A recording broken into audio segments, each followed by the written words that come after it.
കാസർഗോഡ് ചിന്മയ വിദ്യാലയത്തിലെ 10ാം ക്ലാസ് പരീക്ഷ എഴുതി 38 വിദ്യാർത്ഥികളുടെ പരീക്ഷാഫലം തടഞ്ഞുവെച്ച CBSE നടപടിയിൽ കേന്ദ്ര സംസ്ഥാന വിദ്യാഭ്യാസ മന്ത്രിമാർക്ക് പരാതി കൊടുക്കാൻ ഒരുങ്ങി രക്ഷിതാക്കൾ. പരീക്ഷാ രജിസ്ട്രേഷൻ സമയത്ത് വിഷയത്തിന്റെ കോഡ് രേഖപ്പെടുത്തിയതിൽ സ്കൂളിന് വന്ന പിഴവാണ് CBSE നടപടിക്ക് കാരണമായത്. ഹൈക്കോടതി ഉത്തരവിന്റെ പിൻബലത്തിലായിരുന്നു വിദ്യാർത്ഥികൾ പരീക്ഷ എഴുതിയത്. ആക്ച്വലി ഞാനൊരു സംസ്കൃതം ടീച്ചറാണ്. അപ്പോൾ അതുകൊണ്ടാണ് അവൻ സംസ്കൃതം എടുത്തത്. അപ്പോൾ അവൻ പറഞ്ഞു, ഇങ്ങനെ നമ്മൾ ക്വസ്റ്റ്യൻ ഡിസ്കസ് ചെയ്യുമ്പോൾ അവൻ്റെ ലക്ഷ്യം അതായിരുന്നു, അതിൽ ഫുള്ള് വാങ്ങണം, 1-2 സബ്ജക്റ്റിൽ ഫുള്ള് വാങ്ങണം എന്ന് ആഗ്രഹം ഉണ്ടായ കുട്ടിയായിരുന്നു. അപ്പോൾ ഇനി എന്തായിരിക്കും റിസൾട്ട് എന്ന് എനിക്കറിയില്ല. നല്ല വിഷമമുണ്ട്, പ്രത്യേകിച്ച് മറ്റു കുട്ടികളെല്ലാം സെലിബ്രേറ്റ് ചെയ്യുമ്പോൾ എന്തായാലും ഇവർക്ക് മെൻ്റലി എന്തായാലും ഒരു ഡൗൺ ആയിട്ടുണ്ടല്ലോ കുട്ടികൾ. അപ്പോൾ എങ്ങനെ അതിന് മുമ്പ് ഇങ്ങനെ കവർ ചെയ്യുമെന്ന് എനിക്കറിയില്ല സത്യം പറഞ്ഞാൽ.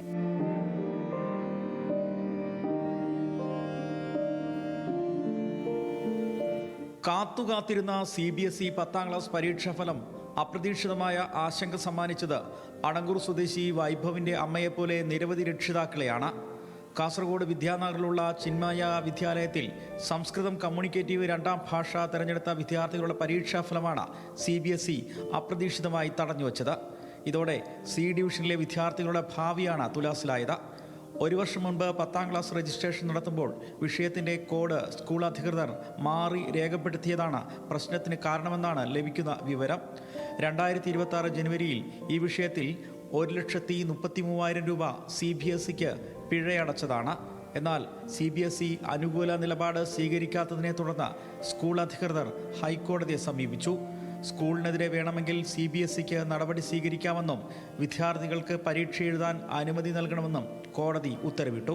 തുടർന്ന് ഹാൾ ടിക്കറ്റ് ലഭിച്ച വിദ്യാർത്ഥികൾ പരീക്ഷ എഴുതിയെങ്കിലും 38 കുട്ടികളുടെ മാത്രം പരീക്ഷാഫലം CBSE തടഞ്ഞുവെക്കുകയായിരുന്നു. അപ്പോൾ നമ്മൾ വലിയ പ്രതീക്ഷയോടെയാണ് നിൽക്കുന്നത്. കാരണം മറ്റു കുട്ടികളെല്ലാം റിസൾട്ട് വന്ന് അവരാഘോഷിക്കുന്ന സമയത്ത് നമ്മൾ ശരിക്കും മോനുൾപ്പെടെ നമ്മൾ വലിയ സങ്കടത്തിലാണ്. അപ്പോൾ തിങ്കളാഴ്ച വരെ നമ്മൾ വെയിറ്റ് ചെയ്യും. അത് കഴിഞ്ഞിട്ട് പിന്നെ റിസൾട്ട് വരുന്നില്ല എങ്കിൽ കേരള വിദ്യാഭ്യാസ മന്ത്രിക്കും പിന്നെ സെൻട്രൽ ഗവൺമെൻറ്റിലെ മന്ത്രിക്കുൾപ്പെടെ കേരള മുഖ്യമന്ത്രിക്കും സെൻട്രൽ ആയിട്ടുള്ള മന്ത്രിമാർക്കുൾപ്പെടെ നമ്മൾ പരാതി നൽകാനാണ് ഉദ്ദേശിക്കുന്നത്. ഇത് നമുക്കിപ്പോൾ പിള്ളേർതിൽ ഇപ്പോൾ എല്ലാവർക്കും ഫോൺ വരുമ്പോഴാണ് ഭയങ്കര ഇത് വരുന്നത്, വിഷമോ. പിള്ളേർക്ക് എന്ത് റിസൾട്ട് എന്തായി, ബാക്കി മറ്റവരതെല്ലാം വരുമ്പോൾ ഇവർക്ക് വരാത്ത കൊണ്ട് വലിയ പ്രശ്നമാണുണ്ട്. ഇപ്പോൾ എന്തായാലും പ്രതീക്ഷയോടെ ഇരിക്കുക, 3 ദിവസത്തിലും വരുന്നതാണ് ആഗ്രഹം. അങ്ങനെ കുറേ പേര് ചോദിക്കുന്നുണ്ട്, ഉത്തരം പറയാൻ കഴിയാത്തതുകൊണ്ട് ചെറിയ വിഷമമുണ്ട്.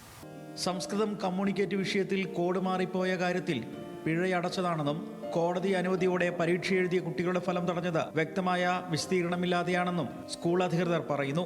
സ്കൂൾ അധികൃതർക്കും CBSEക്കും ഇടയിലുണ്ടായ സാങ്കേതിക പിഴവിന് വിദ്യാർത്ഥികളെ ബുദ്ധിമുട്ടിക്കരുതെന്നും പരീക്ഷാഫലം ഉടൻ പ്രസിദ്ധീകരിക്കാൻ ഇടപെടണമെന്നും ആവശ്യപ്പെട്ട് കേന്ദ്ര സംസ്ഥാന വിദ്യാഭ്യാസ മന്ത്രിമാർക്ക് പരാതി നൽകാൻ ഒരുങ്ങുകയാണ് രക്ഷിതാക്കൾ.